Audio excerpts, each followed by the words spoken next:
residents of Riot City. My name is Carmine Leguzio, and joining me once again, it's the historian, Angus R. Dacey, and welcome to this very special episode of RCW Blast. Huge. This is the 2022 year in review edition of RCW Blast, and it's massive. What a year we've had, Carmine. It's been a massive year. I'm speaking in little buzzwords there because this has been a big year. It's been a massive year. It's been a huge year. It's been a challenging year. It's been a fun year.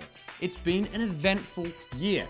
And we thought that this would be the perfect opportunity on RCW Blast to just kind of talk about the year generally and run down some of these massive events that we've had and some of the highlights from them. No top 10s, but more just talking about it. That's right. We've had over 20 events this year. Almost one event every 2 weeks, Carmine, which is an incredible output. Huge.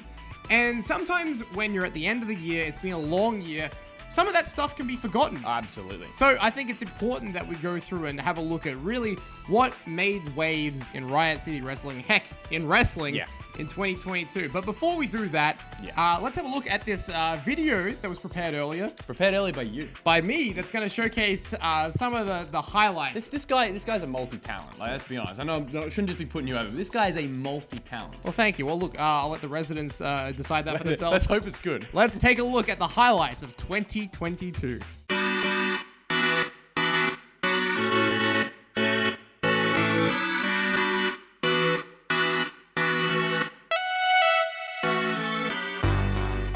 Massacre winds him up. There it Stick is. a mega driver. He's got it. That's it. That's it.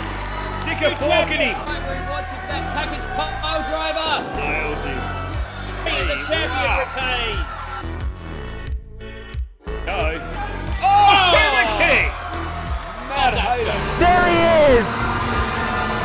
Forearms and chops back and forth between choke slam! He's ready. Pop-up powerbomb. Started it all. Doesn't it? Flatliner! He got all of it. Choke in the moment. What is Jet doing? Oh my God! Oh. He's got it! There it is. Oh, there it is. Second super kick.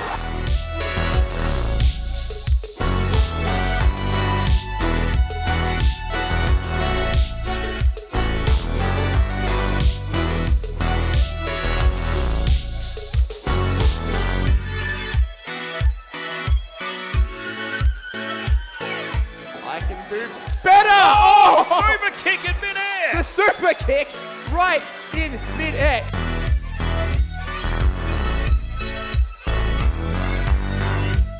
Purgatory are the new RCW Tag Team Champions. I can't believe it, Angus.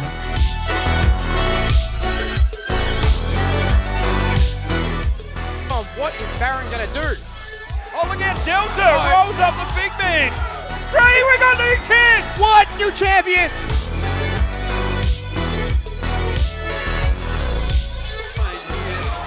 No! I'm happy. No, don't! No! Surely not. No! This is Oh, beyond. thank... Oh, Yeah, God! absolutely. Oh! No! Wow. The table is on fire! I can feel the heat! Havoc goes through the table! On! Deadweight power slam! Redshaw. Well deserved. Rachel. No, wait, what? Oh! Here comes Zach Sabbath. Zach Sabbath! Oh! Titles! Green's got the titles! That's it! Ring the bell! I have chills, Paul Roberts. This is something I never thought I would ever see in all my years. Robbie Hart is back in Riot City Wrestling.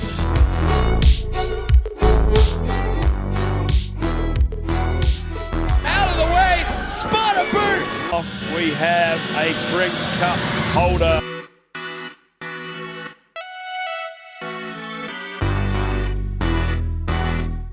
Robbie Hart, springboard, super kick!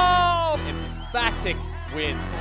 He's getting a hometown reaction because this is where he grew up. Hold on, he's wasted no time. Goes right after Ada the Strange. And out, down under, is up on top. Senton bomb. The table doesn't break, but the spine of Ada does. Yes.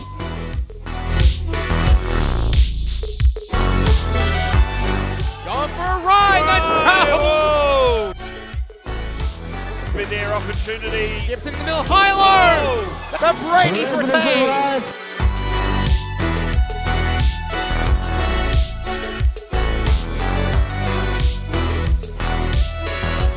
Jack 7. Wait, the roll up 1, 2, 3. What? What?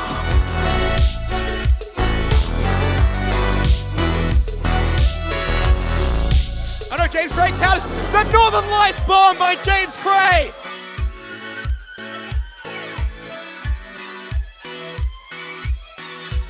Oh, he's not going to hit it.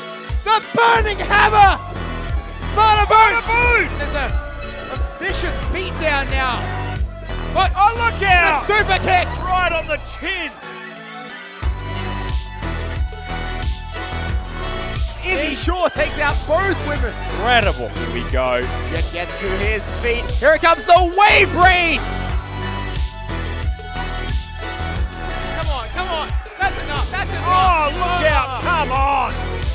Jet Armstrong from behind. Oh, the miss.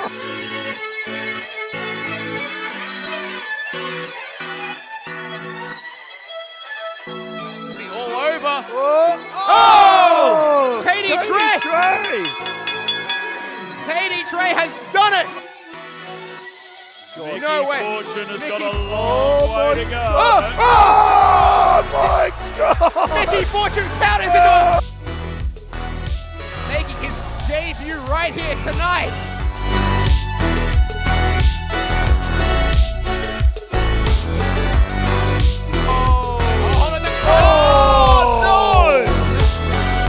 And now Matt Hayter, that super kick. Oh, no!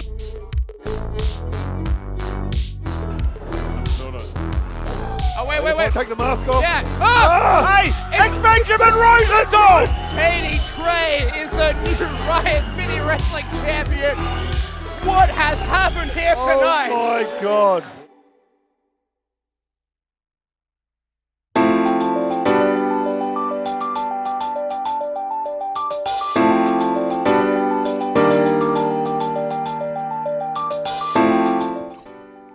There we go. That ate up about 6 minutes, Carmine. Wow, well done. Well, yes, some great stuff in 2022. But more generally, let's start the year off. Let's talk about our first event. I think so. Reanimated took place at the Adelaide Fringe. We were back at the Peacock tent, Carmine. Back at the Peacock tent, we had 3 Fringe events this year, and I just want to quickly say that, at one point at the start of the year, it was looking like this show might not even happen. Yeah. It was a bit of a touch and go situation with COVID. Oh, COVID was rampant at the start of the year, but thankfully everything calmed down in time for the Fringe season. Yep. And what a Fringe Yeah. season we had. Reanimated to kick things off. Yeah. The 17th edition of Reanimated. That's right. And some really noteworthy stuff came out of this. Yeah, now people probably forget this. I think that especially when you look at sort of highlights, and for one person in particular, I'd say it's not a highlight. For the other, I think he did more important things later on. But we had what was a barely, not even 4-minute match between the both former RCW champions, Matt Hayter and Nick Armstrong. Now, this is what you would call just a shocking match where Hayter was able to put away the champ just so quickly and so emphatically, and it really left Nick off to an awful start of the year. Let's be honest. Let's just be completely honest. Yeah, well, as you might remember, that match was actually originally scheduled to be Valente versus Matt Hayter. Yes. And Rosenthal was there. He was in the corner of Nick Armstrong. Yep. Nick Armstrong put away very quickly. Yeah, just... And of course, that kind of set in motion what was to come later in the Fringe. Yeah. But also on that night, we had the rematch from Battle for Supremacy the previous December. It was the continuation of a feud, right. a rivalry 20 years in the making. Havoc, the RCW champion, defending against world-class Chris Basso. Yeah, and this was a phenomenal match, as was their first at the RCW Academy. And the sequel, really, it delivered. But the strange thing, once again, I have to point out, is that Havoc was able to get it done quicker than the first time. And I think if we're being honest with ourselves here, I think everyone thought this was going to go the distance, maybe go a little bit longer. And to be honest, like me and you were probably saying, like privately, we were saying, Chris has got this. I think he's going to be so motivated. Yeah. Reanimated, it's the company, it's a company on his back, and he didn't get it done. Yeah. Havoc was able to win, and Havoc was able to win pretty cleanly. Yeah, Havoc putting away Chris Basso with a package pile driver. But really, the story was after the match. Yeah, when Matt Hayter came out, and finally, Carmine, that contract. You remember back in 2021, Matt Hayter signed a contract for a rematch, which basically precluded him from challenging for the rest of that year. Awful. But finally, the contract expired, and Hayter was able to come out and challenge Havoc for the RCW Championship. And let's just take a look at this vision here from the end of Reanimated. Yeah. And this is quite the moment here with Havoc standing toe-to-toe against Matt Hayter.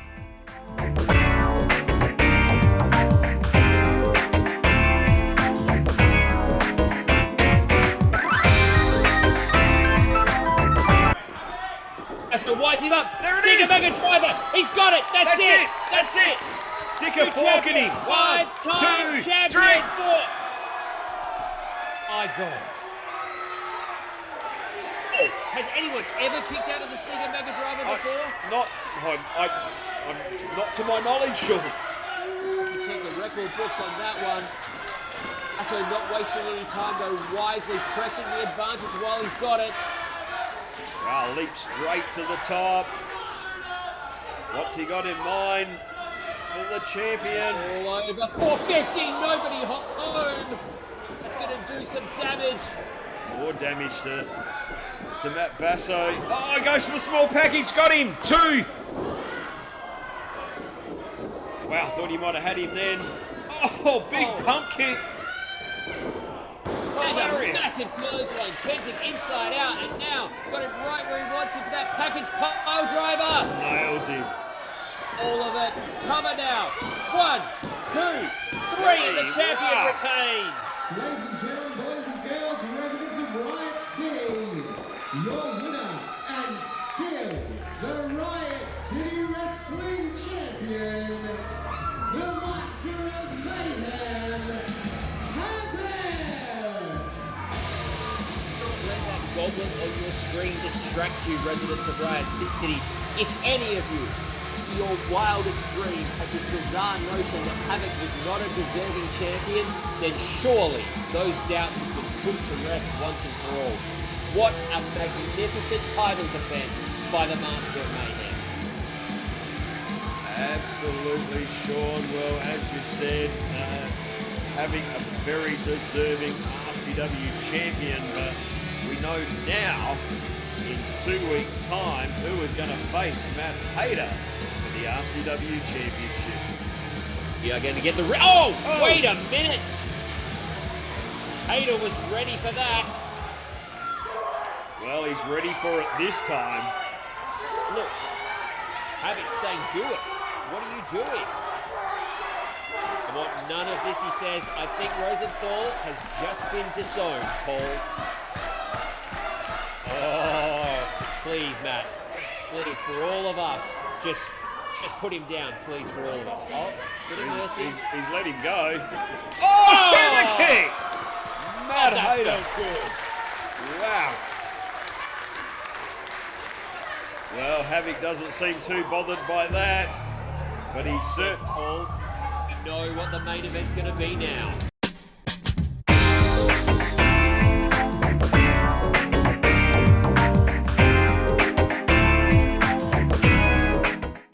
And so our main event of Super Clash 4, set in stone. Set in stone, but we had one more event at the Fringe before we could get there. That's right. And, you know, if you're going to ask me what my event of the Fringe was, we had 3. I think my favorite was Raise Your Horns, Carmine. Yeah, and it should be fairly obvious as to why. It's right in the name, Raise Your Horns. The return of gods and monsters, and also Tyler Daniels on That's this right. side. And it's funny, we've actually spoken a lot about this rivalry here on RCW we have. Blast. Probably my favorite rivalry of 2021, really, that bled over into 2022. Yeah, it did. The dissolution of the family Because I think that was the best part about it, was that it was able to, almost like two birds with one stone, where you had the family having the issue, Tyler Daniels being kicked out, and then it coinciding with just such a monumental return. Oh, And absolutely. doing it on the biggest stage you can, really, in Australia. And on that event, on that night, we saw Gods and Monsters with Tyler Daniels unified to take on the family. And you know what? That was the last time we ever saw the family in Riot City Wrestling. That's right. We saw the Pareja since, but Rocky Monero has not been seen since. That was licking his wounds, his apparently. final match to date in RCW. So, you know, why not? Let's take a look at possibly my number one moment of the year. In fact, it was voted number one moment on our recent top 10 moments of RCW. Let's take a look at the moment that Gods and Monsters made their return. Specifically, Matt Grimbasso made his return to Riot City Wrestling.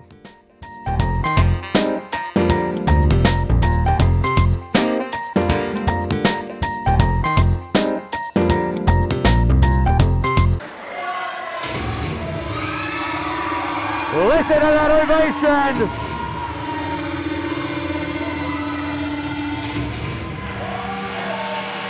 The Peacock 10 is about to come down!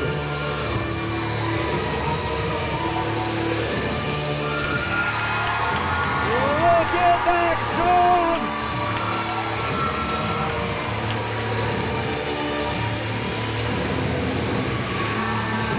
There he is! The chills are running down the spine! Riot City Wrestling welcomes back its one and only Viking!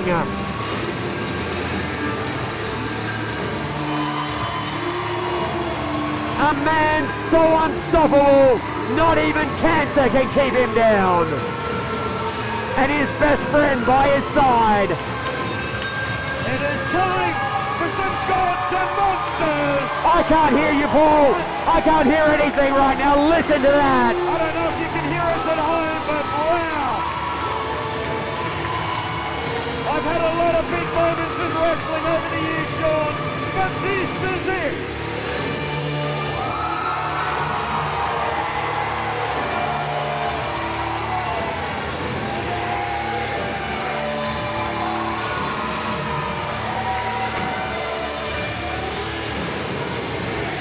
He is the heart and soul of this place.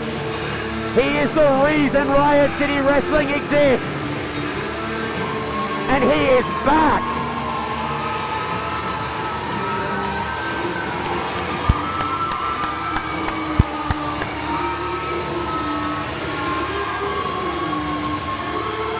Brody Marshall, a career-ending neck injury, standing tall in the ring, next to his brother-in-arms, the Viking.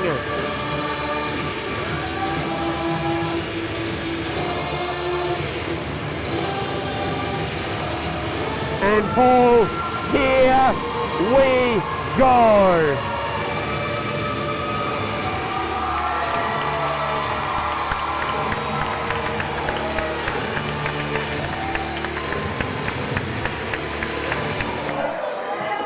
Forearms and chops back and forth between the Icon and the Viking. Monero refusing to go down. Big boot! That could be it. Cover. 1, 2, and... Oh, come on! Really? The Pareja taking business into their own hand. Oh! Straight to the neck and back of Brody. Oh, no! The chair shots. We are in the deep waters now, Paul. We are completely out of control. Pareja don't care how they win, just as long as they do. We've got no other referees here, Sean. Oh my God, Paul. No way. Wall splash. And the second, followed by a big Falcon elbow. Sean. They're rousing him. They're trying to get Michael Kent in there. It's gone all their way now. This is going to be it, Paul. 1, 2, an absolute travesty of justice. Grim gets the shoulder up. Grim kicks out. If cancer can't beat him, there's no way the family's going to.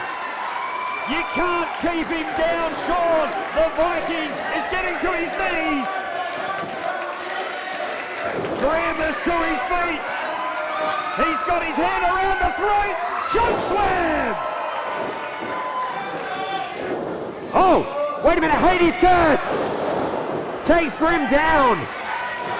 Look out. But the Gladiator is waiting. He's poised, he's ready. Pop-up powerbomb. Oh, look out. Eros with that massive kick. He doesn't realize the difference is waiting. And now, Paul, we are down to the men who started it all. Ducks in it. Flatliner. He got all of it. He got all of it.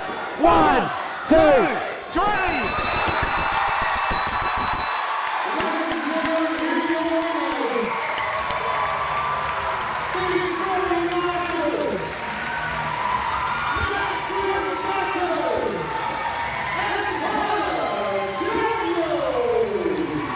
Two returns and vengeance at last for Tyler Daniels. Absolutely, Sean.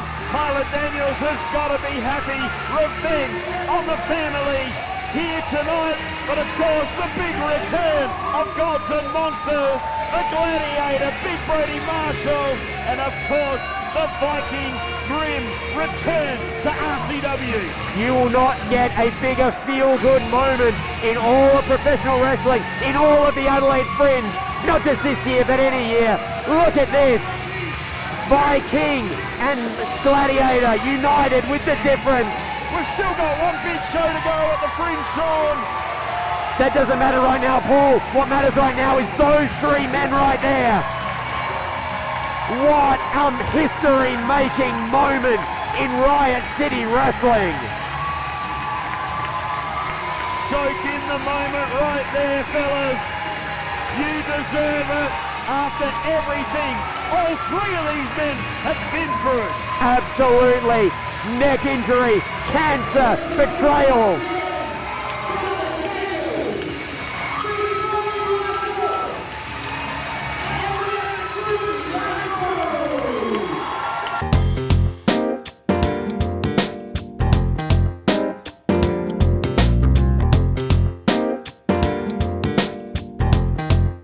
Just a monumental moment, and people were in tears. People had goosebumps. It was one of those moments that truly you'll not forget being in the venue. Just phenomenal. Yeah, I was lucky enough to be actually filming. I was ringside filming for that match, and just being there to absorb the energy coming out of everyone that night was just truly a special moment. But and also, I guess it's also noteworthy that ended up being Brody Marshall's final Riot City Wrestling match, and really final pro wrestling match. Yeah, that's right. Unfortunately, later in the year, he had to retire as well. Yeah. But honestly, what a match to go out on, really. A perfect match to go out on. Of course, you get to see him talking with you now every month, right? He's joined us in the as part of the broadcast team for Riot City Wrestling. That's right. So there's a silver lining there. Then we have Super Clash 4. Super Clash 4, and this was a big event. This really was the culmination of some serious championship programs coming into this. It was absolutely massively stacked. Like, it was a stacked show. Oh, absolutely. First of all, I'd like to talk about the phenomenal Key to the City ladder match we had. A bit of a different format this year. It was a tag team ladder match. Yep. It was Jet Shaw, which was Jet Armstrong, and Red Shaw. Jet Shaw. Yeah, I know, right? And then they were going up against Brady LTD. And look, this year will be defined, I think. The tag team scene will be defined by Brady LTD. They will. It absolutely will be. I just want to just quickly add, though, to that is that, like, you want to talk about what this year has been defined by. Sure. I think Jet Shaw, both together and separately also have a case. And it really is that massive what could have been here, isn't it? It really is that team with Jimmy C. It's just such a shame. Look, when we watch back and have a look at this, you kind of you look back at it and just go, Why? Why did what happened have to happen? Yeah, that's right. You Of know? course, Jetshaw were victorious. They were able to seize that key, become the key to the city holders. And look, we'll get into detail We'll get into it. Where they went with this, but interesting. Yeah, this was one of Brady LTD's, I think, breakout performances That's as true. well. Even in Lost, that's right. Even in That's Lost. right. Yeah. So yeah, look, key to the city. Very eventful, very significant to the story of 2022. Also significant on this night, KD Trey defeating James Cray and Adam Brooks to become the Emerald Crown holder, Carmine. Well, starting off the year very, very strong if your name's Katie Trey, and ending it very well, clearly. And I think it's very interesting to see that Adam Brooks lost. Yeah, he did. This was his only appearance this year as well. And he was defeated by Katie Trey. Also in this match was James Cray. And this was really the culmination of the story of that early era of the Emerald Crown. Emerald Crown, yeah. Those three guys, Katie Trey, James Cray, Adam Brooks, really battling for that title. And the thing with the title is that I think that, by design, management wanted it to be this all about the action kind of title. And unfortunately, what's sort of happened with the Emerald Crown a little bit this year is it has gone into a little bit of disarray with the cheating and the maneuvering out of matches and everything, the kind of controversy surrounding it. And I think, Angus, that began with Katie Trey's reign, right? Well, Katie Trey, he stole the victory from James Cray. Yeah. And then went on to proclaim that he was going to do whatever it takes to keep that title. Yeah. And we saw that. We'll see that as the year goes on. Yep. But previously at Raise Your Horns, we saw Party Guy Ty victorious in that King of the Fringe Battle Royale. That's right. That was sort of the setup for what will become his year. Yeah, well, Party Guy Ty would stake his claim immediately for that Emerald Crown title. So everything sort of moving onwards and upwards there already. And speaking of moving onwards and upwards, the main event of the Fringe season of Fringe Mania, it was Havoc defending his RCW championship against Matt Hayter. Just an enormous match and one that had been so long in the making, like as an actual legitimate match, right? That's right. Their only encounter before that was when Havoc cashed in. He unlocked his key to the city. So you can say, oh, they had a wrestling match. No, they didn't. It was they like did not. It was 13 seconds. It was a heist. It was a heist, and they did not touch between that time. Yeah, and it really just a year. 2021 was such a tough year for Hayter. Like, he won the title, he lost it in that fashion. He had to claw back, and I think that he truly had the fans on his side. At the same time, though, I think that there was always respect for Havoc as well. There was some level of respect, which he then, pours down the drain later in the year. We'll talk about that. But yeah, it's interesting. Interesting, isn't it? I think when you say that, I do agree. The manner in which Havoc won the title was without honor, without respect. Yep. But then we saw him with pretty interesting defenses, pretty strong defenses. Very much so. As the year would go on. Much so. And actually, back at Battle for Supremacy, we saw that he actually needed Rosenthal to help him. Yep. Well, then back at Reanimated, he got the job done on his own. And Rosenthal super kicked in the face. Yep. We didn't see him after that. Yep. And Havoc came out by himself. Yep. And he lost to Matt Hayter in this match. Yeah, and I think that is where maybe sort of internally, that's where Havoc realized, his self-doubt kind of won, didn't it? Like, potentially. Yeah, a little bit. Well, why don't we have a look at that? Why don't we go to the closing moments of Matt Hayter versus Havoc at Super Clash 4 at the Fringe.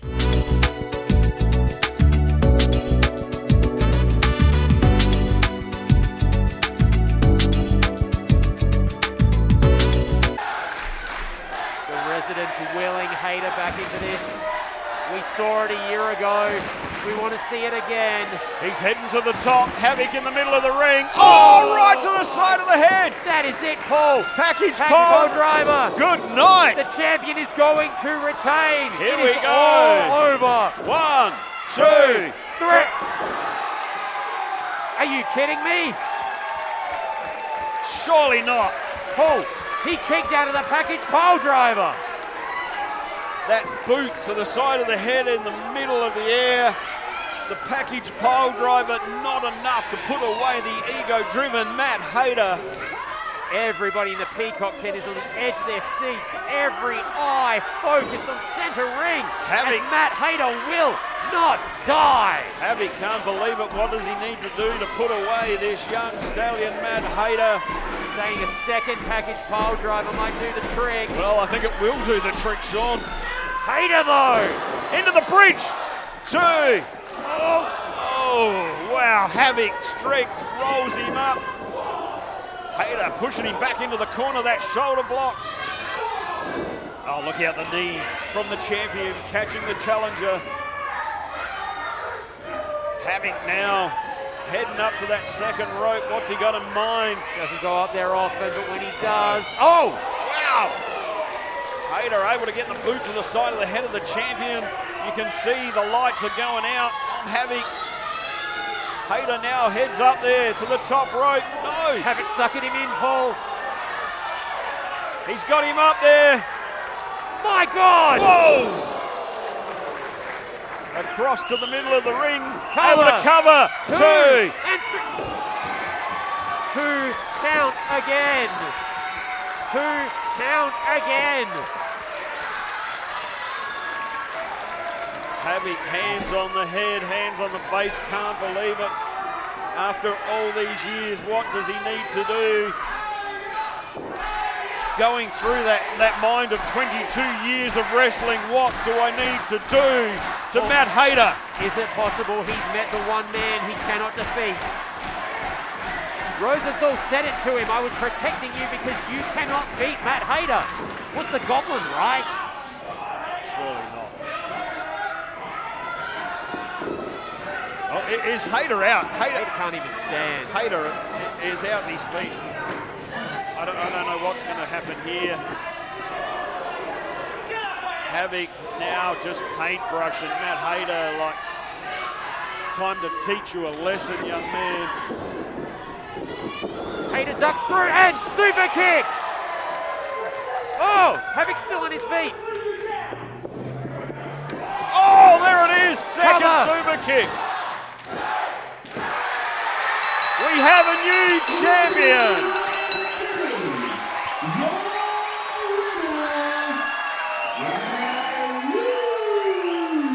Riot City Wrestling champion, Matt Hayter! Two-time champion with his life partner and all the gold back in his hands, where so many of us believed it belonged all along.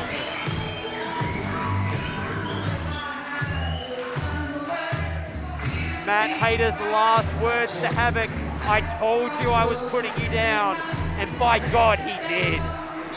Wowee, what a main event here for Super Clash 4. We have a brand new RCW champion, the ego-driven Matt Hayter.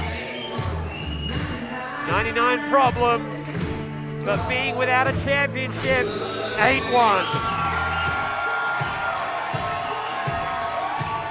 What a deserved ovation for the official ego. Fighting his way back after all this time to the spot of primacy in all of professional wrestling. He has once again climbed the top of the mountain here at RCW. He is now the two-time RCW champion, Matt Hayter.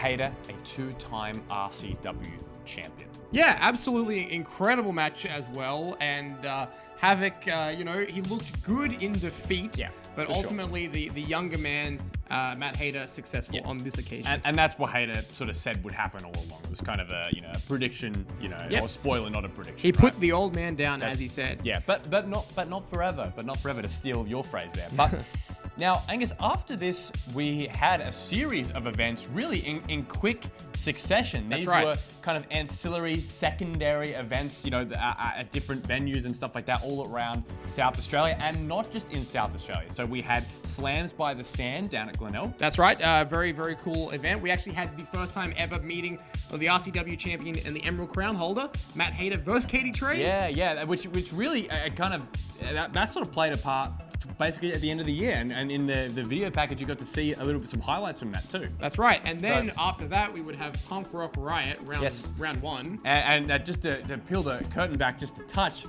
we were meant to be at that show, and Jimmy C and Jed Armstrong, we all got COVID. So Yeah, we all got COVID like the week of. So we that's all right. couldn't be there, and we had like a skeleton crew setting everything up, and But it it looked ended up great. being amazing. Yeah, they did a good job. It was a good show.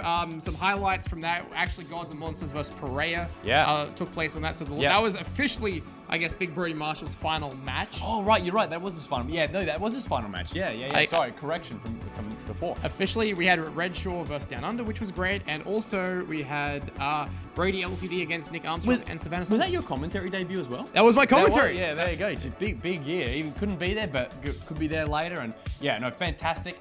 And then we took our talent. We went on the road. Yes, we did. To Melbourne. We went to kind of invade PCW. That's right. First, we went to the PCW's home turf at the Southeast Entertainment Center. Yeah, it was a Ryan Rapid, one of their aces versus Matt Hayter. That's right. And then the rematch the following night, which was at RCW versus PCW in the Gluttony in Peacock the tent. Peacock tent. That sounds familiar. The Peacock tent. Is it the same one? It's the same It's tent. the very same one. Went over to the Melbourne Fringe and or Melbourne Gluttony, I should say, and then Matt Hayter got the win back, and RCW actually got the win over PCW. Yeah, that's right. And also, what's the guy from the reality TV show? Tommy Hellfire. Tommy Hellfire. That's right. Yeah, so he was there. So very, very cool. Just a really fun show, and that is actually on our YouTube channel as well. So check it out if you haven't seen it. Check it out. But Then things got back to a bit of normality. We were back at the RCW Academy for the first time in 2022 with Trial by Stone. Yep. And this was really... It's an old show name, by the way. Old show name coming back. That's right. And this was a really a quite important show for the year. Think about what happened here. We had Valente and Hayter finally. That was meant to happen months ago. Well, the initial attack happened at Starstruck in November 21. Yep. And finally, we got the actual match. Yep. Matt Hayter defeating Valente. Yep. Emphatic victory. After the match, Havoc would come out and stake his claim for a rematch. Yep. Which would happen. And then we also had Brady LTD against the Perea. Yeah, that's right. And the Perea losing. That's right. And and I like what you said about how this was, Brady LTD's year. That is huge over the objectively most successful tag team champions of all time. That's right. And that was a #1 contendership match for the tag titles. And was that the last we saw the Perea to the end of the year? Yes, it was. Yeah. Yes. So they kind of went licking their lips. Licking their lip? I don't know if they're licking their lips, but licking their wounds, and kind of took their talents to MCW for pretty much the remainder of the year. Yeah, that's right. We wouldn't see them in RCW until Battle for Supremacy. Yep. Also, we had the eventual match between Katie Trey and Party Guy Ty for the Emerald Crown. Katie Trey making his first successful defense. A statement by both, really, because a statement victory by Katie Trey, but a statement performance by Party Guy. He kind of was elevated this year to another level, while still partying, of course. He was really in the conversation. Yeah, he was grooving and everything like that. But when it really counted, he was putting all his chips into this basket. He couldn't get it done, but hey, we'll talk about a little bit more about Party Guy Ty later. And then we had the main event of Trial by Stone. It was the first tag team title defense of the reigning champs, Kings of Ruin, going up against Purgatory, who actually became #1 contenders by beating Brady LTD at Reanimated. Yes. So in that 3-on-2 handicap match. Yeah. Purgatory, Einar, and Baron just completely dominant in this match. This was their real arrival. I mean, they'd been on shows earlier, but this was where it was like, if you are in their way, you are getting pummeled. That is for sure. It is like tunnel vision, just like staring a hole through with. Scary. Yeah, in less than 10 minutes, they were able to unseat Kings of Ruin. And I just want to say as well, it's like, we end last year with just, really, let's be honest, one of the biggest crowd reactions of the entire year. with Kings of Ruin getting that win over the Pardea. So to see Kings of Ruin effectively destroyed, that was it was heartbreaking to me, actually. Oh, definitely. Like it definitely. sucked. Like it, it was amazing for Purgatory, but like it was just so disheartening to see that and to see a dominance. And really, we thought, well, that's it for the tag titles this year. I remember saying at the time that Purgatory, who could beat them? They seemed unstoppable. Yeah, very much so. Only 1 month later, at Strike First, Strike Hard at the Aqaba, it was Brady LTD cashing in their #1 contendership against Purgatory. And what happened, Carmine? Well, Brady LTD, the shocker of a century, really. They won. Yeah, that's right. Delta was able to roll up Baron. How? I have no idea. I actually wasn't there for this show. I was in America, and Angus told me about this, and I just could not. When he said it, I thought, "Oh, you're joking, right? That didn't actually happen." Like, it happened. Good one, because I'm not awake when it was going on. But yeah, that's what happened. That's right. So new tag team champions, and this would kick off the year of the tag team titles. Really, very much so, very much so. There's something else that you told me about this show that I genuinely could not believe. What was that? You tell me. No, you tell me. I don't know what you're talking about. Havoc. That was, yes. So we talk about respect, right? We talk about how do. Havoc had built himself up to kind of want to do it on his own, not need Ben. That's right. Be a fighting champion. He loses his one true love, the RCW championship. And what does he then decide to do? To set Matt Hayter on fire. Hey, look, let's not talk about this. Let's show it in its entirety. Yeah. Matt Hayter, Havoc, from Strike First, Strike Hard.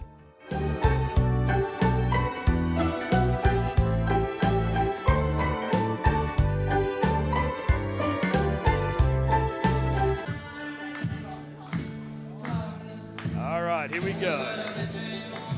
Here he comes.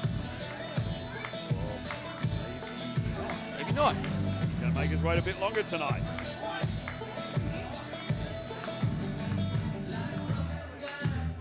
Come on, Hayter. I want to see this title match, damn it. Well, obviously, the RCW champion, Matt Hayter, playing mind games with the challenger Havoc here tonight. Well, it's his prerogative to make Havoc wait. Well, it's probably working. You can see frustration on the face of Havoc. Remember, Havoc attacked Matt Hayter at our last show. Maybe Matt Hayter's getting a bit of revenge by making Havoc wait. I don't know. I'm sure he was here tonight. I'm sure he was in the Aqaba. I seen him around earlier. Yeah. I've seen his merchandise. He's here. Well, so the music's now stopped. We've got no Matt Hayter. All right. Oh, hold on a second. Hang on a second. Oh! That's the RCW champion. Wait, it's the cameraman. No! Wait, the cameraman is Matt Hayter. Has he been there the whole time? I believe so. I didn't really notice, Angus. No, I didn't notice either. Now the match hasn't even begun yet, and already, oh, look at the momentum from Matt Hayter. Takes both men over the top rope to the outside here at the floor. Matt Hayter is coming in hot tonight. Big forearm now, straight to the back of Havoc. I get the feeling we are not going to see a conventional championship match here. Well, the bell hasn't even rung, Angus. Matt Hayter's not even in his gear. He's just wrestling in street clothes tonight. Think about the months of mind games and the months of assault that Havoc has laid into Matt Hayter over the past, 12 months? Since the last time we were at the Aqaba? Well, this is where it all stems from. I mean, we've seen Benjamin Rosenthal dressed as the cameraman, low-blowing Matt Hayter, Havoc cashing in his key to the city and winning that RCW championship. That's right. Clearly, Matt Hayter, the last time he was the champion in the Aqaba, he lost the title. He's not taking any risks this time. And fair play to him. Look, it's his prerogative to do this. I think it's smart. I think he's playing a very smart game here. Well, here he goes, hands the belt. The referee's called for the bell. Yeah, this one is officially underway. Yeah, it's an official match. Super kick. No, Havoc catches it. Wow, Havoc quickly back on. The attack, but gets caught with that elbow. Oh, here we go. Oh, hold on. Havoc thinking package pile driver now. Wow, if he hits this early, no. Hayter's not going to let it happen. Oh, satellite DDT hits. Havoc staggers, and now Hayter is clipping up. And the RCW champion on fire here tonight. Oh, look at this. He's going for the super kick. This could be it. Looking to make very quick work of Havoc tonight. If he hits this, it could all be over. Well, you're not getting paid by the minute, Angus. Oh! Wait. Referee, that's a He's calling for the bell. That's a disqualification. Well, yeah, but wow. What is Havoc doing here? Havoc, you just got yourself disqualified. What are you thinking? Well, obviously Matt Hayter will retain his championship, winning by disqualification. Hold on, what is that? Havoc's got something there. Havoc's into something in the corner. I can't quite Your tell. winner by disqualification and still Riot City Wrestling Oscar champion, Matt Hayter. Sure what's going on here with Havoc. Something's going through the mind. Oh, hold on. Hang on a second. Is that lighter fluid? I think you're right, Paul. What is he? He's just squirted it in the face, Matt Hayter. Come on, get someone out with him with water. Get that out of Hayter's eyes. Seriously. That stuff can cause damage, real damage to the eyes. Referee's just copped the back elbow. No. From Havoc. Oh, hang on. Havoc's just squirting lighter fluid all over Matt Hayter. That's too far, Havoc. What are you thinking? Wait, what is going through the mind here? No. Of Havoc? No, don't. No. Surely not. No. This is beyond. Oh, the God. RCW. Oh, my God. Thank God. Get him out of here. Get him. This is crazy. What is going through the mind of Havoc here, Angus? This is unbelievable. He's doused the guy in lighter fluid. He's trying to put him on fire. I have seen it and I don't believe it. Seriously, Havoc, get him out of here. Well, you can see the guys trying to get Havoc out of the ring, out of the. He's possessed. What is going on with Havoc? He gets himself disqualified. He's trying to put the guy on fire. This is not right, Angus. No, I'm starting to think for Havoc, this is not about the RCW Championship anymore. Seriously, this is a man's life that we're talking about. He could have done serious, permanent damage to Matt Hayter.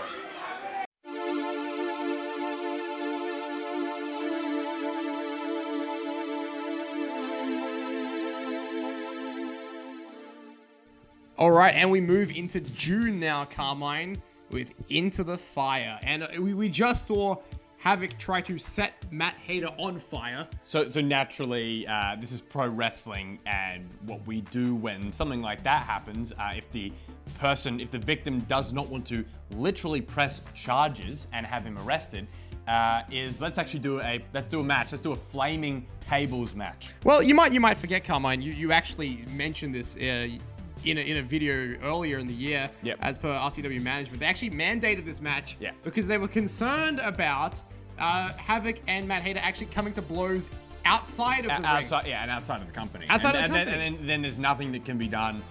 We have a legal situation. Of course, on our hands. of course. Yeah. So this, while it sounds crazy, is sort of the pro wrestling way of being like, let's get it all out of your system. You know. It was honestly the best way of approaching it. But before we get to that match, let's talk about Into the Fire because it was a pretty significant event.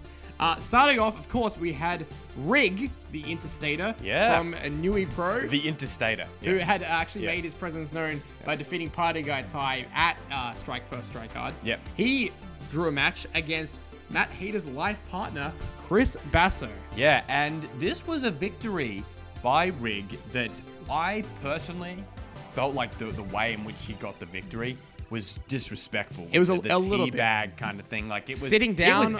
It was but here's the thing though. The counterpoint to that argument is, well, if you can put Chris away like that, well, and you're not here to make friends, well, you do you, man. Like, holy crap. And I think Rig really proved that he was probably one of the toughest guys we've ever had come over to RCW. Very much so, and also kind of just subtly, we have to point out that this is sort of, Chris Basso not having the best year. Not particularly. really. I know it's like one of the. I don't want to say that. I don't want to be the one to be the bearer of bad news. But so far, not so good for Chris. That's right. We've only really mentioned him in losing capacity so far. Exactly. Yeah, exactly. So yeah, fantastic victory though there by Rig. Really just well deserved, really. And continuing the turmoil in the tag team division, Kings of Ruin were back. Yeah. And they defeated Brady LTD to become champions yet again. So you may need a graph or like a pie chart, but like some kind of thing to point out who beat who and everything like that. This tag division was in chaos, absolutely in chaos, and I'll just leave it at that. That's right. And we started the year with Kings of Ruin as champ. 2 title changes later, they were champions again. There we and go. It's only June. That's right. And then, of course, the main event of Into the Fire, the Flaming Tables match, Carmine. This was one of the biggest spectacles of a match I have ever seen. Yeah. Not just in South Australian wrestling, but I think in Australian wrestling, really worldwide. I think that this might have been around the time the best main event in pro wrestling, period. And I'm serious about that. I had the utmost pleasure of being right like above where the table was lit, sort of like up. There's a great shot of it on our YouTube and social media and stuff like that. I took that video of it, right, where the fire just goes up and havoc just goes through the table, and it's just like, and then we got all the fire extinguishers and all the crew and everything like that, and I was like, I've got goosebumps just even thinking about it now. Like the level of unimaginable pain that Havoc must have gone through, but the pain that Hayter went through prior to that, like he was being absolutely like it was honestly uncomfortable hearing his screams. Havoc was not playing nice. He really proved that he was the master of mayhem, and this was, of course, Havoc's specialty match. But to mention, that's right. You know, he'd become famous for the Flaming Tables. That was another reason why management agreed to that match. That's right. In fact, Matt Hayter was the one who even decided to do Flaming Tables in the first place. Sort of beat him in his own game. Exactly. Unbelievable stuff. Yeah. And that would, of course, bring us into the next event, Unstoppable, where Matt Hayter, a beaten, bruised Matt Hayter, would prove why he is the heart and soul of RCW. That's right. By putting his title on the line against the undefeated Rig. Yeah, that's right. And well said. And this was, Matt Hayter had defended the title, not just in South Australia, but also interstate. That's right. Right. And so he was like you said, a fighting champion, taking on all comers, no matter where they were. And Rig, this being so close to the previous event. Oh yeah. Really, a shock victory. Would Rig be able to do it twice?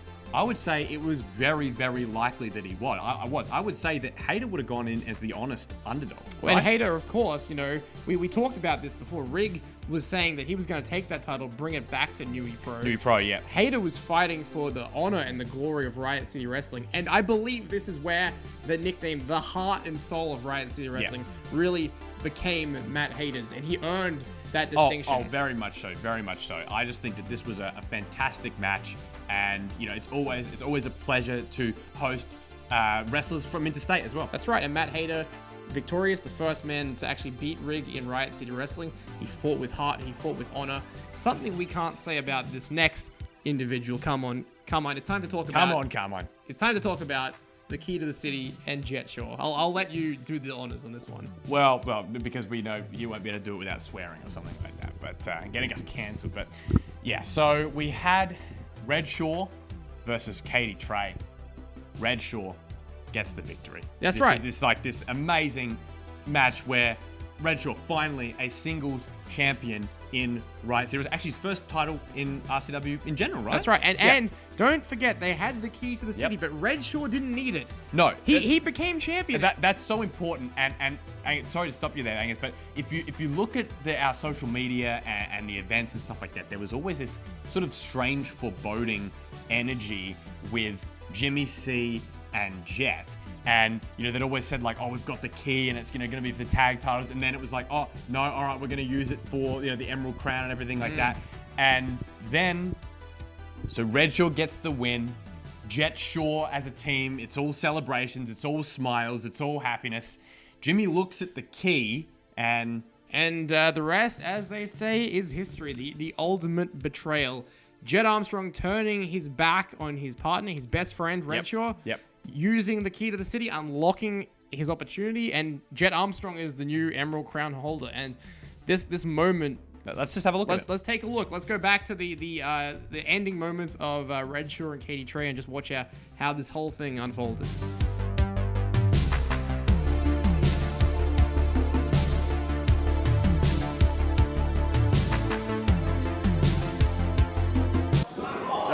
got to be it. Redshaw's got to be in too much pain to finish this. That knee's got to be eviscerated here. Oh, the roll up. 2.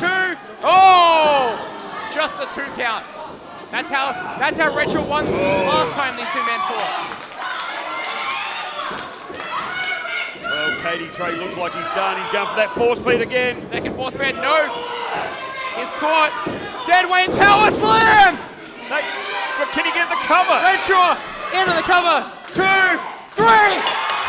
New champion. Redshaw has done it. Redshaw has done it.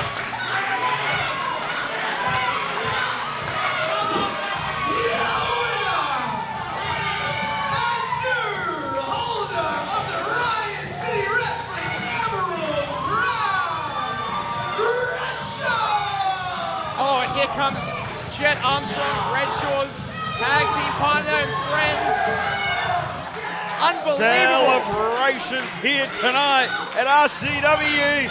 Redshaw, the new Emerald Crown holder. Jimmy C. Jet Armstrong. Yeah, Jet Armstrong, look how happy he is. His best friend did it. As you said, they've got the key to the city. Jetshaw could still become tag team champions at some stage. Unbelievable. Jetshaw on top of the world. Redshaw is your new holder of the Emerald Crown. Well deserved from Redshaw. Well deserved. Redshaw's... No, wait, what? Oh my God! Jet Armstrong. What is going through the mind of Jet Armstrong? No way. Wait. Jet Armstrong with the key to the city has just taken out his tag team partner. Wait a sec, he's just asked for the referee to come in. Michael Kent. No. He's cashing in the key. Wait, what? Oh, Michael Kent calls for the bell. This is now an Emerald Crown title match. 1, 2, 3, no! Not like this. Not like this. We have another new Emerald Crown holder, and I can't believe it. It is Jet Armstrong, the defender of tomorrow, his own tag team partner. Your winner and your holder of the Riot City Wrestling Emerald Crown, Jet Armstrong. Was this a plan from Jimmy C and Jet Armstrong? Jimmy C's in on it too. What have we just seen? Redshaw did not even get a chance to lay a fingertip on that Emerald Crown. And now Jet Armstrong is the new holder. Well, Redshaw now the shortest holder of the Emerald Crown. Yeah, this is a betrayal of the highest order. Jet Shaw is no more, and Jet Armstrong is your new Emerald Crown holder.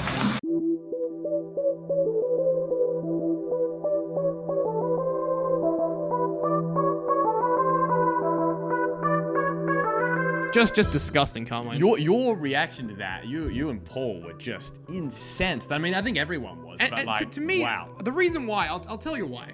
Because we looked at this Emerald Crown when it started, when the C4 Absolute Grand Prix came. It was the Workmen's Championship. Yeah. You know, the title for the guy who went the extra mile, the real integrity championship. The Sportsman Championship. Yeah. And to see what Katie Trey did with it, and then to see what Jet Armstrong, the manner in which he won it. Yeah. Just disgusting, in my opinion. Yeah, no, absolutely agree. I absolutely agree. It's just one of those things where, look, at the end of the day, Jet is still the champion. He is, going into 2023. Yeah, so, I mean, and the way in which he did it, you would very much expect him to lose it very, very quickly, to be perfectly honest. But he didn't. He hasn't. We can complain. We can cry all we want. But, hey, Jet Armstrong is the Emerald Crown holder. That's right. And you know what? We'll see what happens next year with that. Exactly. But let's talk about this, the main event of Unstoppable. It was that Chaos Collider ladder match. And this was one hell of a concept, Carmine. Tag team wrestling in Riot City has always been important, but as you're seeing in this video, you're seeing that it escalated. It went to a new level in 2022, and I'm, as someone that loves tag team wrestling, that makes me very, very happy. And this match was, as the name suggests, just utter chaos, brutal. That's right. The way in which it worked, It would start with 2 individuals. Every 3 minutes, someone would enter the match. The championships could only be taken down from up in the top of the academy once everyone had entered the match. That's right. So it was kind of like a War Games match mixed with a ladder match. Yeah. It was unbelievable. A real lesson in endurance, right? Can you even last? Can you even be of sound health by the time the last person makes it into the ring? That's right. So Purgatory, Kings of Ruin, Brady LTD, they battled it out for almost half an hour. That's right. And who ended up getting the victory? Well, Brady LTD, they There were we go. able to finally at last, everyone climb to the top, become the tag team champions for the second time this year. Yep. And they're still champions. That's right. So this was a show where, you know, two of the new title holders are still title holders. That's right. Yeah. So unstoppable. They're unstoppable, dare we say? They are unstoppable. And look, going into 2023, we have such a hot tag team division. Look, let's just name it. We've got Kings of Ruin, we've got Purgatory, Party Power, that new team that's right. just formed. World Class Egos. Yeah, World Class Egos back at the next event. Of course, the Pareja too. They might be back. Outback's Good. Most Wanted as well. Whoa, all right. It's like over 6 teams. Six challenges right there for Brady LTD. So, Yep. hey, look, 2023, big year for tag team wrestling. And Carmine, with that, we move into August and the return of Starstruck, the return of the Strength Cup, and the return to Riot City Wrestling of this man. Robbie Hart, Australian wrestling legend, very much known for his run in Wrestle Rampage, making his return to RCW after, was it 16 years? 16 years. We had not seen him since 2006. He was one of the wild card entrants into the Strength Cup. This year we had 4 individuals battling it out in one night to become the holder. It was Chris Basso. It was Matt Basso. It was Matt Rogers and Robbie Hart. And what a night this was. Yeah. Really the return of the prestigious tournament, and I could not think of 4 better guys to have in it. It had been at least 3 years since we had last seen the Strength Cup. It decided to take a break during the COVID years. That's right, and it was back, and it was in full force. Yeah. And we had, of course, in the first round, the big upset, Robbie Hart defeating Chris Basso. And of course, these guys now in RCW, they're 1 win apiece. Wait, Chris Basso and another loss? Another loss for Chris Basso. He couldn't make it past the first round. We also had Matt Rogers go up against Grimm in a great match. Yeah. Grimm successful, which led us to the final. Grimm versus Robbie Hart. And this was one of the matches of the year, in my opinion. This was really Grimm's first big singles match since returning. Yep, very much so. Very much so. And I just think that it's sort of it's a classic Riot City Wrestling versus Wrestle Rampage dream match. Like, if you're picking matches to do between the two promotions, this has got to be in your top 5. Oh, absolutely. It was one of the best matches, one of the absolute clinics. If you want to watch a match, go watch this one. It's on our YouTube channel.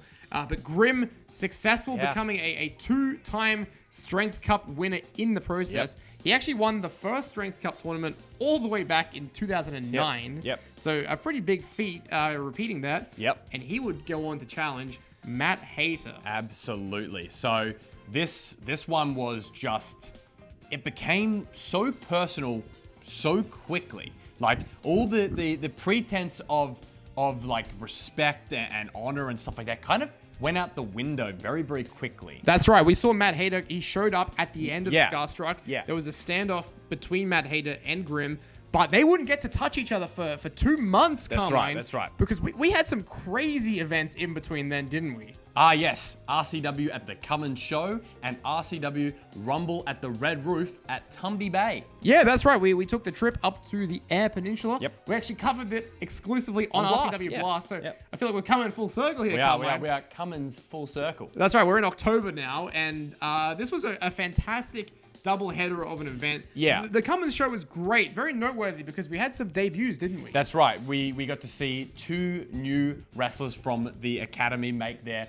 debut, Vinny and Mr. Cliff. Yeah. Who I think that if you look at how the end of the year went for them, we're going to be seeing a lot more of them. I think 2023 is going to be very Vinny and Mr. Cliff heavy. I think so. I don't want to get attention. So that's me neither. Yeah, I got to stay out of his way. Some other great stuff on this. We actually saw Robbie Hart. He came down. Robbie Hart Redshaw was incredible. And then, of course, Robbie Hart would go on to win the Battle Royale at the Cummins show. What you told me was as non-televised, and I think will remain that way because it was just, you talk about Chaos Collider. Apparently this match was just a complete mess. The Rumble match was chaos, but Robbie Hart victorious. sealed opportunity to challenge for the RCW Championship. Yep. The first time in 16 years, Yep. he would go on to challenge Matt Hayter the next day at Rumble at the Red Roof. And this match, come on. Yeah, we were commentating on this match, and both you and I were just blown away with how good this was. And I'm basically making a public plea. We need to see Robbie Hart in an RCW ring again, because this guy is just unbelievable. He took Matt Hayter to his absolute limit. Yeah, it was just incredible. It was a great match. But really, the Rumble at the Red Roof was all about one man. Yeah. Down under. Hometown hero. The hometown hero. The man who kind of put it all together. Yep. Down under, the ACW Evolve champion at the time. Yep. Had the championship stolen from him at the start of the event. Yep. By Another Strange, just disrespecting the hometown boy in his hometown. That did not endear him to the Tumby Bay crowd, that's for sure. Oh, that's right. And we saw that amazing main event, that almost deathmatch-like main event. Ridiculous. Down to Another Strange. This was a great match. Why don't we just take a look at it? Let's have a look. This is one of the most unique-looking matches of the year. And hey, you'll get to hear a bit of Angus and Carmine commentary. So let's go to the closing moments from Another Strange versus Down Under at Rumble at the Red Roof.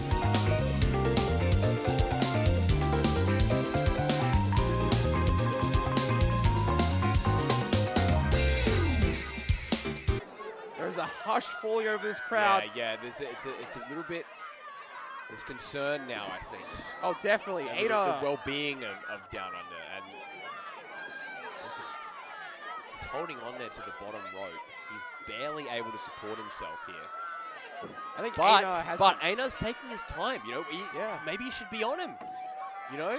All this setup, this is somewhat giving Down Under the ability to recover, albeit very, very, very little. But Aina, probably a good strategy. He tried the coast to coast. It didn't work. Yeah, I guess this is what he has to do. He's got to elevate the game, take things up to the next level. I think he's thinking that with this table and the ladder now in the ring. The Down Under chance isn't enough. No, the wasteland from Aina. Just dropping Down Under like a sack of potatoes. Yeah. And no respect for the hometown hero right now. As Aina sets Down Under up on that table. Extremely dangerous for Down Under here. Could it be all over for Down Under? He's unmoved. Oh. Is there He's trying though, I guess he's trying. Look at him. Look at Down Under. He's I don't think he is. He's up. Oh, he's not quite up. He's off the table. He's not exactly up. Yeah. Wait a minute. He's got a chair. A barbed wire chair to the back. Oh. Aina in That's agony. it. That has got to absolutely kill. I talk about the back being lit on fire. That's like putting lava to the back. Oh, no. And now Down Under's got Aina on the table. Bit of that crowd energy, harnessing the last remaining bit of energy he has. He's doing this for everyone in Tumby Bay. He's ascending. He wants to make them proud here tonight and retain his ACW Evolve title. And now, Down Under is up on top. Oh! Senton bomb. The table doesn't break, but the spine of Aina does. Yes. Perfect call there. Now the cover. Could this be it? 1, 2, 3. Wow. Down Under retains.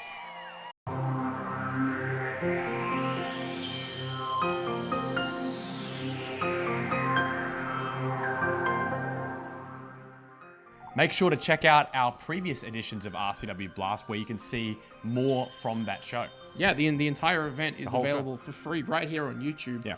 But right after, literally a week later, we had the Grey Street Massacre, Night 1 and Night 2. Night 2. What a busy year for RCW. But yeah, we're back in the academy, and this was a 2-night spectacular, a Friday night show and a Saturday night show. That's right. And the Friday night show was, I guess, starred by the beginning of the C4 Absolute Grand Prix for this year. Yep. And of course, we had Matt Hayter barracking. He really got Party Guy Ty involved in that match. There was a social media-wide, attempt to get him in there. He was in. Redshaw was going to be... Oh, yes. I wanted you to talk about this. Redshaw was going to be included, but unfortunately, anger management issues kind of overshadowed his campaign. Well, And, it was flat out, he flat out was not allowed to enter. yeah, was RCW just it. management thought it was too dangerous. I've always had my suspicions about this one. I'll keep my mouth shut, but just an odd situation. Let's just put it that way. Definitely benefited Jed Armstrong. Jed Armstrong and Jimmy C. So I'll leave it at that. James Cray, who really had star-making performances in the first C4, got to join this tournament as the replacement. He got the late stage call-up, and of course Nick Armstrong as well. Yeah. Who had actually he'd had an unspectacular year, but he got a win over Banjo and Snacks, and he yes, he actually did. got into it. So Yep. everything started that night. We had Yep. the time limit draw the first night. Yep. Jet Armstrong and James Cray, and Yes. 15 minutes. Actually, an incredible match. Yeah. James Cray did not tap. No. And No, he did not lasted tap. the time limit, so 1 point each. And then we had Party Guy Ty, who actually got that big win Yes. over Nick Armstrong, Yes. a career-making win, if you ask me. This was the win that Party Guy Ty had really been looking for all year, really. Oh, that's right. It was a great match and a great win for Party Guy Ty. Nick Armstrong, he was still hunting. He'd entered the tournament, but winless still. That's right. Just continuing this year for him. Then, do you hear that door opening? What is that? What is that door? Oh, it's a forbidden door. What kind of door? Oh, it's a forbidden door. Hiroshi Tanahashi coined that term, by the way. So the forbidden door opens once again. First it was Corn Dog at the Fringe. Then it was Robbie Hart. Now the Renegades making their RCW debut. That's right. The sibling tag team of Will Gibson, Pat Graham coming in to challenge. Will Gibson, Pat Graham, siblings. They're siblings. Different last names, but who knows? Marriages and stuff, right? It happens. Yeah, it happens. But Brady LTD, actually, when I was in the ring with him at Starstruck, and they proclaimed open challenges galore. There we go. So yeah, that's the whole thing, right? It's like when you say open challenge, it means anyone really in the whole world. And they said they would take on all comers. Yeah, challenging even people from different planets. So if possible. Yeah, exactly. But the Renegades, they stepped up to the plate on this night. A fantastic match all around. I think it was a fantastic match, but to me it felt more like a fight. Oh, yeah. It was just so brutal, and that's that brutish. Brother, sibling, right? But it's like that brutish thing when you train, I think, with your siblings, you hit harder, you do things harder, and it's just like, that was so, it's very much illustrated in the match. It was an almighty brawl, but Brady LTD were victorious and really starting to really carve out their own niche as the champions, getting some defenses under their belt. After the early year, mid-year, title going here, and everywhere. Now it's starting to get some stability, building up these defenses, and not easy defenses either. That's the other thing that should be important to point out, is that these are tough defenses, but they got it done. That's right. And also we finally had the face-to-face confrontation between Matt Hayter and Matt Basso. And let's talk about this a little bit. Go on. Just very briefly. Actually, it's not briefly. There's a lot to say about this. I think that this, if we're really talking about something that marked maybe a little bit of a change, I think that this title, what is it called, like a contract signing? It was a contract signing. It really, some of the fans, I think, were a little bit bothered by what Matt Hayter said about Grimm. That's right. I know that sounds a bit controversial to talk about, but let's talk about it. No, I think you're right. Matt Hayter, he said that Grimm had basically abandoned RCW and left Matt Hayter to pick up the pieces. Now, of course, we know Carmine, the circumstances that Grimm had to leave RCW for a couple of years were not his choice. No. It was, his health and really other factors came into play there. Of course, Matt Hayter had a great run as champion, and he was, really picking up steam in 2022. And as we said, the heart and soul of the company. I think that catchphrase is deserved. Yeah, that's the thing. Like, if you ask my personal opinion on it, I totally understand why Matt Hayter felt like he needed to say absolutely everything that was on his mind to the fans, with Chris Basso there and Matt Basso there, because ultimately Matt Basso said something along the lines of, "I just don't like you." That's right. He was just like, "I don't like you." Why? Matt Hayter has been there flying the flag for RCW. I know it's come off like a Matt Hayter defender here, but it's very much, I understand why Hayter was frustrated. Hey, look. But some fans, they're always going to love Matt Basso, right? I think points are valid on both sides. Absolutely. I think Matt Hayter maybe went a bit too far. Maybe Grimm went a bit too far. Yeah. Ultimately, things were really blowing over. Yeah, and this was really such a crazy event heading into the match next night. Well, that's right, but I was going to say Chris Basso had to actually step in, intervene, and actually would sign on to become special guest referee. Yeah. And they would have that match the following night. It was the championship match. It was Matt Hayter versus Matt Basso. Everything going according to plan until what happens, Carmine? Well, we had a little bit of interference from Purgatory. That's right. right. What were they doing What here? were they doing there? Hey, look, let's take a look at this moment, because this is quite a significant moment from this event. So let's go to the Grey Street Massacre Night 2 and the closing moments of the championship match between Matt Hayter and Matt Basso.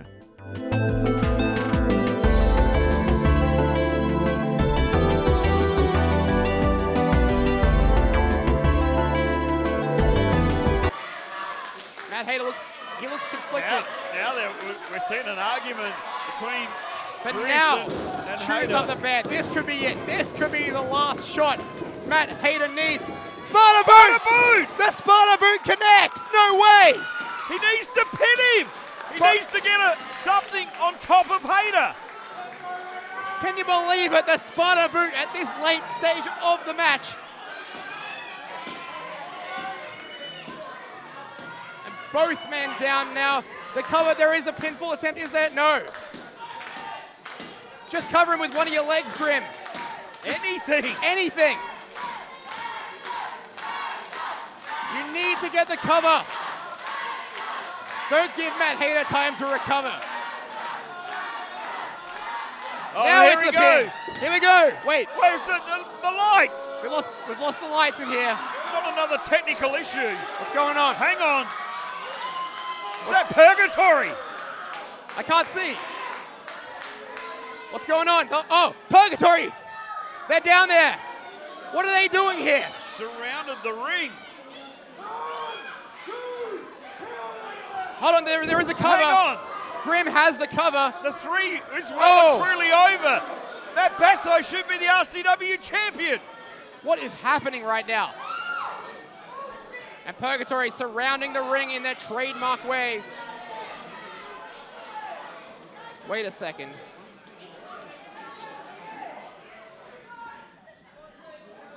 Matt Hayter. Wait. Matt The Hayter. outside. Wait. Paul. Don't forget what happened at Unstoppable. Don't forget the night that Purgatory didn't win those tag titles. What happened? Grim came out to save the Bradys. And months later, I don't know if Purgatory have forgotten that. Well, obviously not. They choose now to interrupt this match. Hayter's got back up on the ring apron, but having a bit of a stare down. Wait a sec, Matt Hayter is choosing not to come to the aid of Grim. Wait a sec. Oh no! Is Hayter walking out? Hayter's just walked through the curtain and there's a vicious beatdown now of Purgatory on Grim. What is going on? Well, Chris Basso hasn't seen this, so the match is still going. There has not been a disqualification called. Well, there may be when he comes to. Yeah, that's right, but Purgatory, I don't think they care. They've just interrupted this great match Purgatory. for revenge, it seems, against Grim. For merely protecting the Bradys. Oh, here we go. Hold on, wait a sec. They call this the Descent. Wow. The Descent from Purgatory, leaving Grim in a heap in the ring.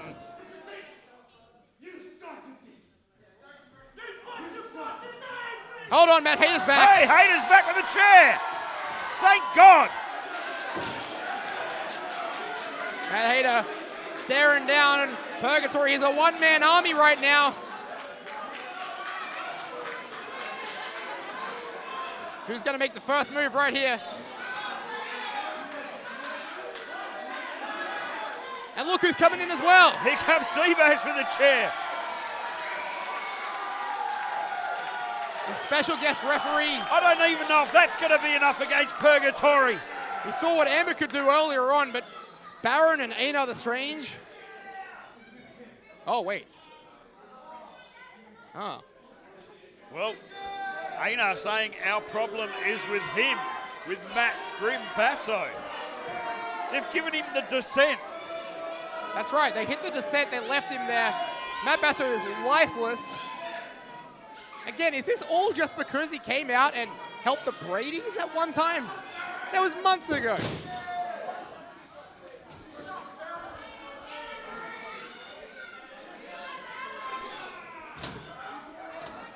And Purgatory now just leaving. They've come, done the damage, and now leaving. What does this mean for our championship match, though? Here we go.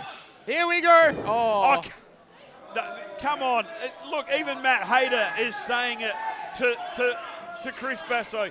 Please don't let this happen. Grim can barely even stand under his own energy. He can barely support his own weight. Oh, hold on. Oh, come on. What? Oh, look out! The super kick! Right on the chin. And now Matt Hayter has the cover. He hooks the leg. Oh, wow. Will Chris Basso count the fall? Here we go. 1, 2, 3.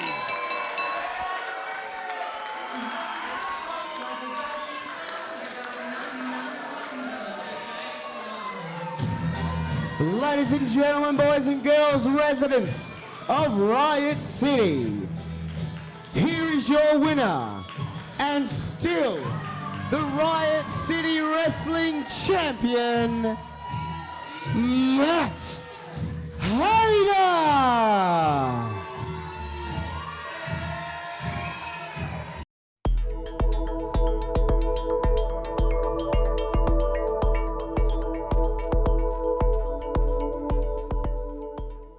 Bit of a hard watch, isn't it? Yeah, so Matt Hayter, I guess, taking advantage of a situation. And again, that's not going to endear yourself to some of these old school RCW fans as well. Not really, but I guess But you got to do what you got to do to win. I definitely agree with that. And have we not seen how that has rewarded people this year? Isn't that the story? That sometimes you got to do whatever it takes. Exactly. No, you're right.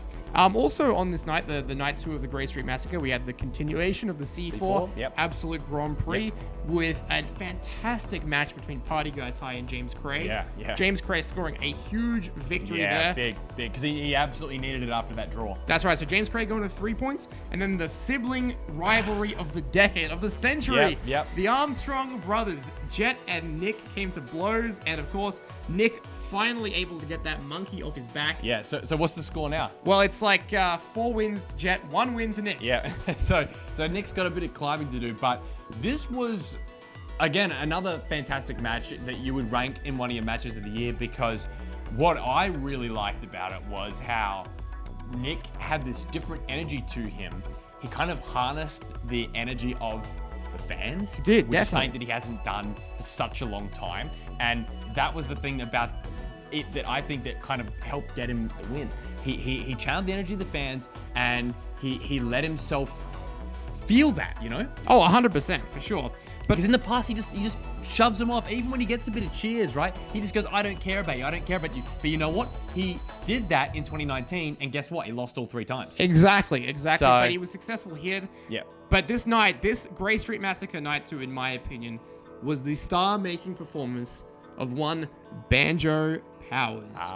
Yes. The open challenge, it was still there. Banjo Powers found himself a tag team partner, an unlikely partner, in the Doog Katie Trey. They would challenge Brady LTD for the tag titles. Mid-match, Katie Trey would actually leave. Yeah. He would leave Banjo high and dry because, hey, the night before, he already secured that final spot in the Riot City Rumble in that 4-way. To him, he's already got paid. He's out. Yeah, he left, he split, and then Banjo Powers was on his own. Yeah. And instead of giving up, instead of packing it in, Banjo Powers put on the performance of a lifetime and really took it to Brady LTD. Yeah.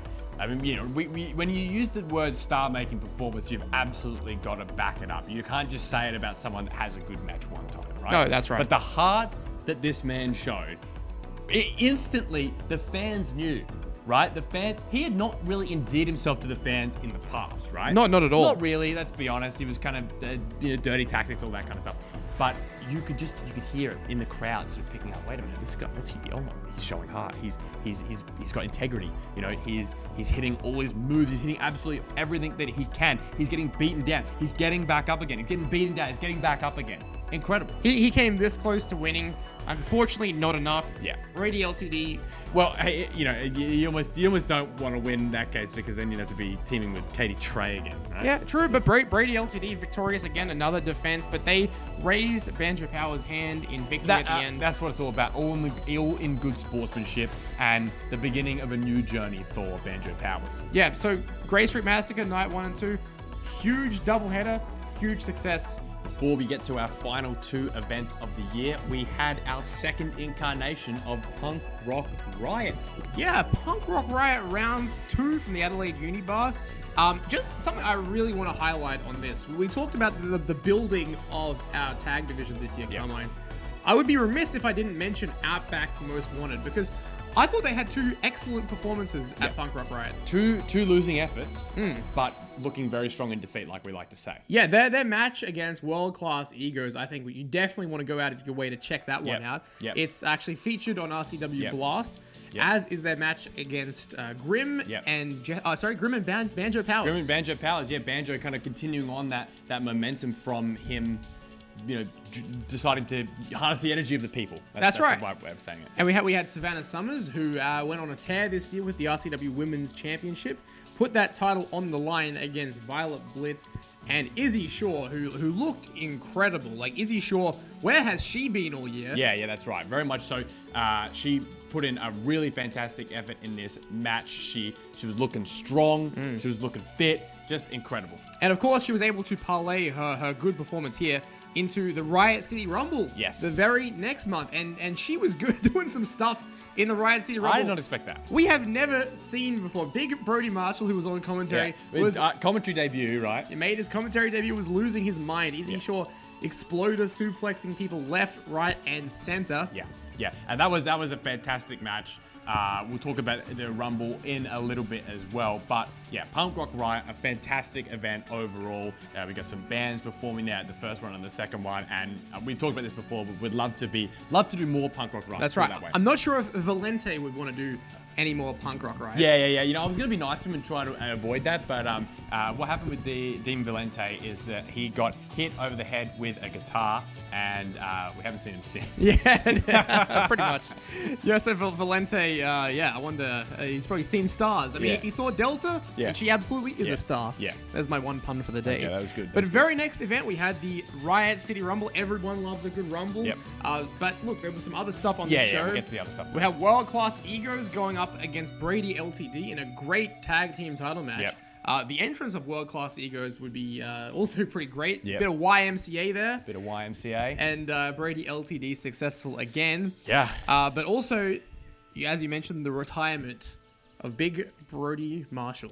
Big Brody Marshall deciding to hang it up. Really not his own choice, but the doctor's choice. And he respects his doctors. Definitely. And you should at the end of the day. And he is a father. You know, it's something that no one wants to see someone go out in that way. But the way he did it was with so much respect and so much honor that there really almost wasn't a dry eye in the Arkabar that night. That's right. Everyone, you know, the tribute that the video package made for him as well, which he did not expect, and everything like that. An amazing moment. And while it's sad, I'm very honored that we got to be there, and I'm very happy that while his in-ring career, you know, it's over. It's over. It's done. His career at RCW and his career in wrestling is not over. That's right, joining the broadcast team, joining the commentary team. And I'm excited to call many shows in 2023 with him. Yeah. But also we had the final round 3 of the C4 Absolute Grand Prix. Yes, that's right. Jet Armstrong, only one win from his previous 2 matches. Needed a win. And he got it over. And he did. Party Guy Ty. Unfortunately, Party Guy Ty eliminated. Yep. Now Jet Armstrong, he needed an outcome. He needed James Cray to defeat Nick Armstrong.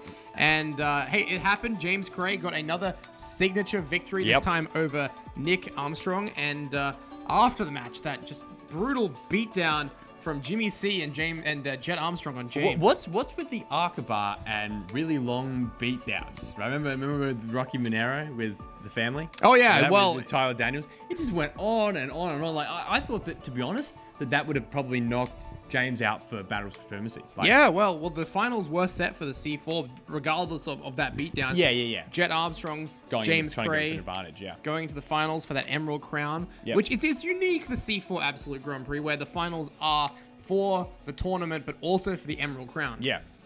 So that's unique, but also something that is I guess unique to RCW, the Yep. Riot City Rumble match. Yep. A star-studded affair, Carmine. Oh, very much so. Returns galore. Let's talk Yeah. about this. Yeah. First of all, Mickey Fortune back in RCW for the first time in over 2 years. It's been that long. And, 2 years. and she, continuing the rivalry between Grim and Purgatory from that beatdown back at the Grey Street Massacre. Mickey Fortune coming to the aid of Grim, eliminating herself, but taking out Purgatory. Yeah, just quickly too, it's so funny how we had Big Brody Marshall retire, and then that same night, another Gods and Monsters, Mickey Fortune making a comeback. So For sure. Very synchronicity there. A lot of synchronicity there. And also the return of the Rude Ones, back for one night only, it seems. Well, yeah, we'll see about that. We'll see whether it's one night only, but they had the reaction for the fans from the fans was just amazing. Like it was like they had never been gone. And look, they looked great too. They looked great. Yeah, they really did. And they were, once again, I talk about this a lot, but just harnessing the energy of the crowd, and the crowd was giving them exactly what they wanted. And while they both didn't win, they both, I think, made a great impression. And it was interesting how there was a standoff with the current RCW Tag Team Champions too. That's right, Brady Yeah. LTD, both actually eliminating Rude Ones. Yeah. Also, we had Vinny and Mr. Cliff show up in this match Yep, too. yep. The debutants we talked about earlier, and they, Mr. Cliff put in an effort and was eliminated promptly by Purgatory. But Vinny, come on, how great was Vinny? Look, Vinny's had a good last couple months. Let's just say that. I mean, just coming out like a house on fire. Literally, Yeah. We talk about fire, Havoc trying to set people on fire Friendly earlier. Geordie's house got on fire as well. And Vinny coming in like a house on fire. Of course, it came down to Zach Sabbath and Katie Trey in the Riot City Rumble, and then Carmine. Those masked men, they showed up again, and we last saw them actually taking out Kit Condor at the Strength Cup qualifier way back in the year, and then we saw some weird static interference during Zach Sabbath's entrance at the Grey Street Massacre. Yeah, that's right. And there was some message that was like the beginning of the end is the beginning, and some other cryptic stuff with some weird guy with like a distorted voice talking absolute gibberish. Well, I mean, as far as we know, it's complete gibberish, but maybe there's a point. But it was just very interesting that it happened to be around Zach Sabbath. That's right. Katie Trey kind of trying to fight them off. That's like right. Wanting to win legitimately, but ultimately he still does benefit from this beatdown, right? That's right. Zach Sabbath taken out. They actually left the ring after just destroying Zach Sabbath, leading Katie Trey and Zach to be the last two in the ring. And of course, Katie Trey eliminating Zach Sabbath, winning the Riot City Rumble match and earning the right to challenge Matt Hayter. That's right. At Battle for Supremacy. Doing what Zach Sabbath did in 2018. That's right. Win. Exactly. And that set up a huge year-end event for us. It just happened only a couple weeks ago, Carmine. That's right. Battle for Supremacy. Let's talk about some of the key highlights from this. Well, I think the first highlight, the venue, Brighton Performing Arts Centre. How good was that? Oh, it was an exceptional venue. I'd done a video highlighting it, showing it, walking through it and everything like that. And I saw it without the ring like in there and all the presentation. When we finally got there and everything was set up, I was blown away with how good it looked. It was exceptional. And I'll put it this way, I don't think it's the last time we'll be in Brighton again. Very, very excited to be there. A massive crowd, massive show, a huge show. I want to start with one last Forbidden Door entrant here, stepping through Rat Daddy. Of course, Rat Daddy, the father of rodents, showing up to make Nick Armstrong's already pretty average year even worse. Rat Daddy just completely decimating Nick Armstrong. A beautiful segue there. Yeah. Pretty quick match. Rat Daddy with a pretty huge win over the former 3-time RCW champion. That's the thing. He's coming in here. He beat Nick. It's just, I mean, what could this mean for Rat Daddy going into 2023? Like, could we see him again now? Because even no matter what year, Nick Armstrong's had, it doesn't matter whether he's had a bad year. If you beat a legend like him, it's gonna mean good things for you in RCW. That's just flat out saying. I hope we see him back, and with the landscape, I think there's a better chance than ever. That's right, and a huge reaction to him too, and it just sort of illustrates the size of the Australian wrestling scene. This is an educated crowd. We know people from all kinds of companies, and it's what you and I want to see. It's what the fans want to see. That's right.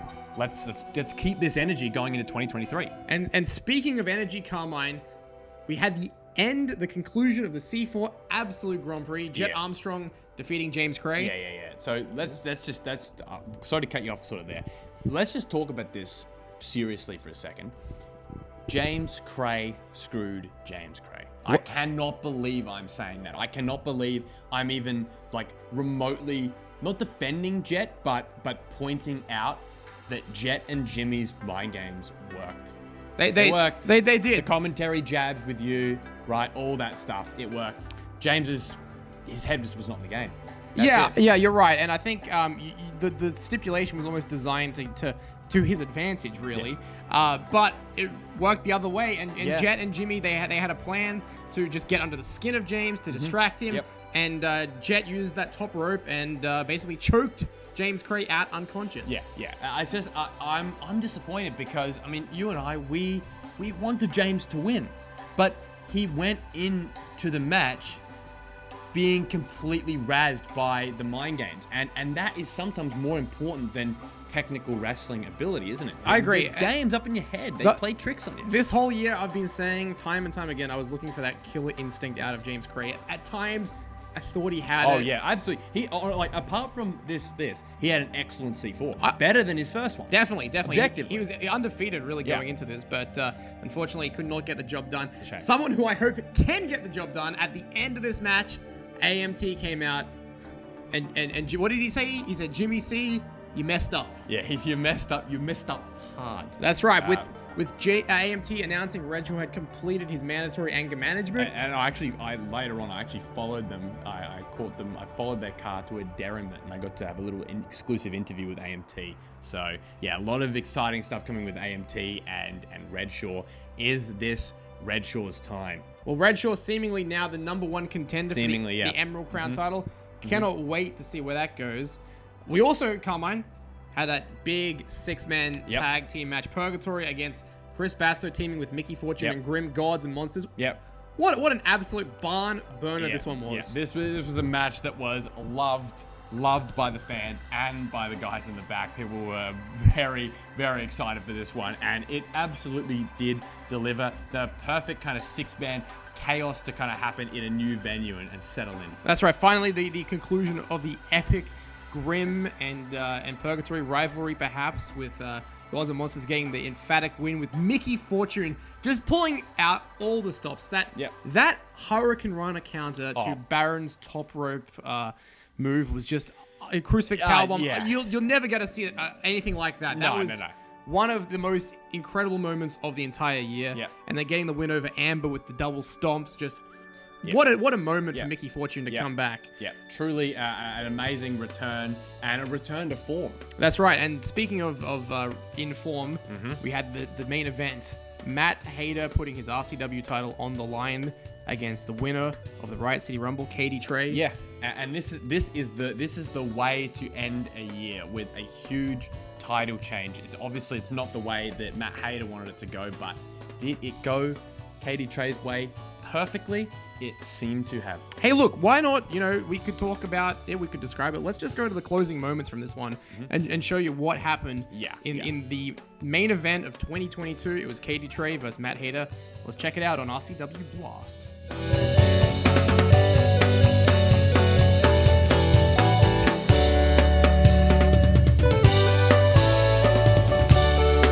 Anything it will take. Katie Trey will do it to become RCW champion. Hayter rolls him up. 2. No. And now Matt Hayter, that's super kick. Oh, no. 2 refs down. Michael Ken. Michael Ken. He just ate a super kick. Carnage everywhere. Refs are going down left, right, and centre. Do we have any more referees? Yeah, we've got Nick Savage. Nick Savage. Get Nick Savage out here. Where is he? I hope he didn't go home. A side super kick down to Hayter out of nowhere. Yeah, no one to make the cover though. 1, 2, Oh, wait. three. Hang on. Oh, What's this? what is this? Not again. These guys interrupted that Riot City Rumble last month. Yeah.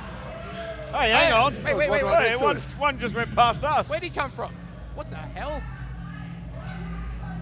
Oh, come on. No, please, no. this. Surely Katie Trey doesn't know anything about this. Well, this is twice now that these guys have shown up in Katie Trey's business.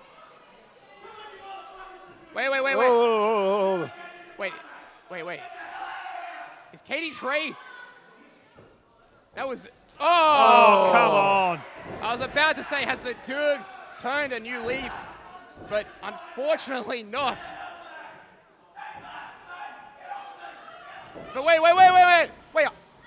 So Katie Trey doesn't have anything to do with them. Oh. And now they're putting the boost to Hayter. What? Well, there are no What is going on referees. here? What is going on? What? Hang on. What's he doing in the corner? Some sort of pose. Some sort of. Oh, wait. Hayter's got the Trying mask. to take the mask off. Yeah. Hey, it's Benjamin Rosenthal! Rosenthal! That's Rosenthal. We haven't seen him in months. Oh my God. Rosenthal's behind it all. What has gone on? Ben Rosenthal has not been around for ages. Yeah, not since Hayter kicked him in the face back at the fringe. Oh, low blow. Low We blow. thought we left him back at the fringe. Yeah, dude, we never saw him leave. That was February. Now it's December. That's the force feed. He's not going to settle for it once. Oh, a second. Second one. Hold on. We need a referee. 1, 2. 3. Here we go, refs in. Michael Anderson has come to. Here we go. The count. 1, 2, 3. Oh, we have a new RCW champion. Katie Trey is the new Riot City Wrestling champion.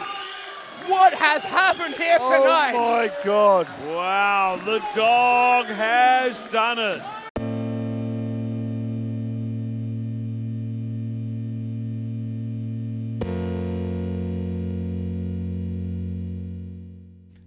And the return of those masked men, and it seemed Rosenthal was behind it all the whole time. Well, we hadn't seen him since, like, the fringe, right? That's right, since Matt Hayter super kicked him in the face back at Reanimated. Almost a full year, full calendar About year. 10 months. Yeah.